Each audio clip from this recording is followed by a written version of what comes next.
11वी नंतर इंजिनिअरिंग मध्ये डिप्लोमा करायचंय आणि लोकलच्या जीवघेण्या प्रवासाची भीती वाटतेय, तर मग सर्वोत्तम पर्याय कर्जत भिवपुरीचं यादवराव तासगावकर पॉलिटेक्निक. सुसज्ज लॅबोरेटरीज, अनुभवी शिक्षक वर्ग, भव्य ग्रंथालय, जिम, स्पोर्ट्स, सांस्कृतिक कार्यक्रम, बस फॅसिलिटीज आणि बरंच काही. AIML, computer, civil, mechanical, electrical आणि इन्फॉर्मेशन टेक्नॉलॉजी मध्ये डिप्लोमा उपलब्ध.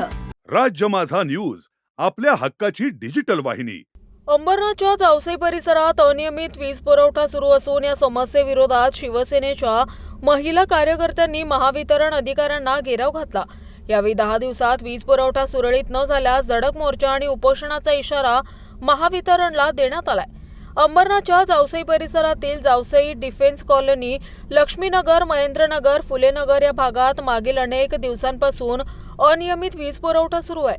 दररोज दिवसातून 3 ते 4 वेळा या भागात वीज पुरवठा खंडित होतो.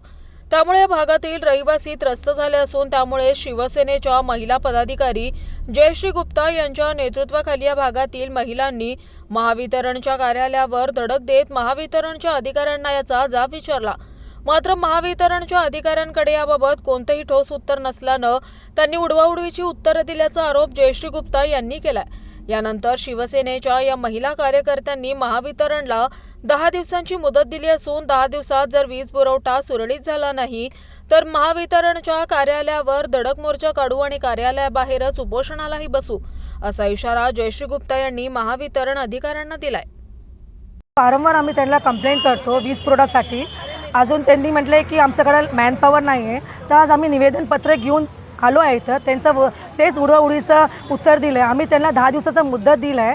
ते 10 दिवसाचा मुदत त्या लोकांनी आमचं सगळं प्रॉब्लेम सॉल्व्ह नाही केलं तर आम्ही बेधडक मोर्चा काढणार आहोत. आमरण उपोषणासाठी इथंच बसणार आहोत.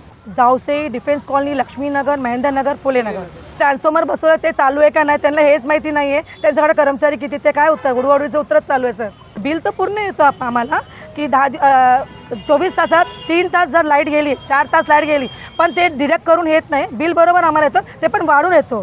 प्लस पॉईंट त्याच्यात अजून एक आहे, दरवर्षी मे महिना, मार्च महिन्यामध्ये ते लोक आम्हाला म्हणतात 4,500 रुपये डिपॉझिट जमा करा. ते कसलं डिपॉझिट ते अजून कळून आलं नाही आम्हाला. राज्य माझा न्यूज, आपल्या हक्काची डिजिटल वाहिनी.